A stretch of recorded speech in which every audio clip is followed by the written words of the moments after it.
Yeah, I thought there were a couple of things that happened in this ball game that they were pivotal, and they were defensive plays. When we got the out at the plate, we let them throw the ball at the plate, we get the out there, and we don't let them score. And then in the sixth inning, the tandem play that goes to Gridley and the good throw to the plate there to Jack, and Jack finds a way to, put a really quick tag on the runner at the plate. I thought that was a huge play in the ball game. So, we had some signatures where we played really good defense. We had the one inning where we didn't defend it the way we wanted to, and we gave them that run. But for the most part, we threw a ton of strikes. I thought Connor was excellent.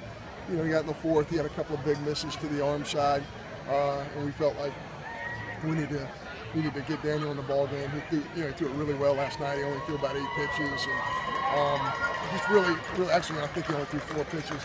And then Reed came up to us in the middle of the game and said, "My arm has not felt this good in a long time. I really want to pitch." So Coach Johnson took him down to the bullpen, and he said it was just electric coming out of his hand. So, he was our guy there in the 9th inning. So, really good pitching. We threw a ton of strikes, defended pretty well for the most part, and we hit a lot of balls hard, just not as often as we wanted to. And just some huge 2-out hits from Brent Rucker, who really did a nice job today, and Gavin Collins, who really swung it well for us as well.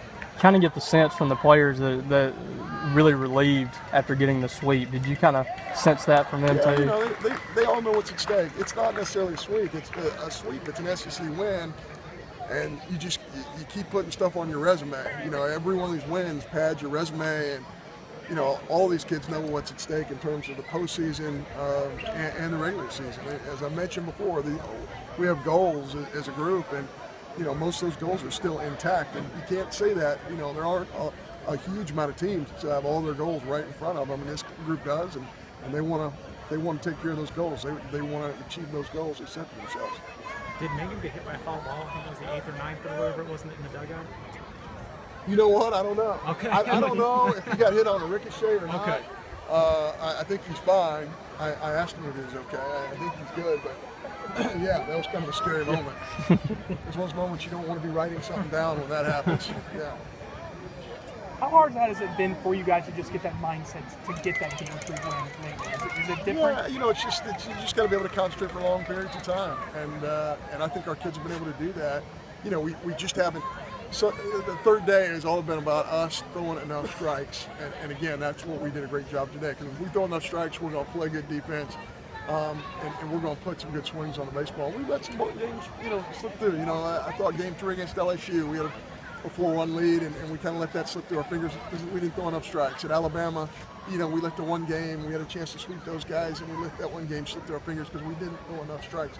So that's the thing that we did today. We came out, we pounded the strike zone. It all started with Connor, and for a freshman, he's one of those guys who could pound the strike zone with good spin and got us going.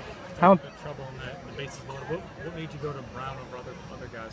Yeah, we knew he was going to be in the strike zone. He pitched really well last night. He wanted the baseball, and he's been on a little bit of a roll. His last 3 or 4 times out, he's been able to locate his breaking ball, and they had so many left-handed hitters in their lineup. We felt like it'd be a great matchup. How important do you think that getting that rest without the midweek game kind of helped kind of reset your team last week? I think in some ways it helps. I think in some ways, it hurts because our kids want to play, and we have arms that didn't get to pitch this weekend who are pretty good arms. We need to get into games, Zach Houston's a guy who wanted to get into this game today. We'll probably start him on Wednesday at Troy. But he needed to pitch today, and I told him we're going to get him in the game day, and he needs to work. That's what the midweek does for you. It gives you use of all those guys who didn't get to pitch, who are very deserving to pitch on the weekend. So these guys want to play. Really the reason we didn't play is it's exam week, and we can, play during exam week for obvious reasons. But I think our kids are going to be excited about going to Troy and excited about going to, see Coach Butch Thompson down at Auburn. And don't know what they're doing right now with Alabama, but, obviously they're one of the better offensive teams in the Southeastern Conference.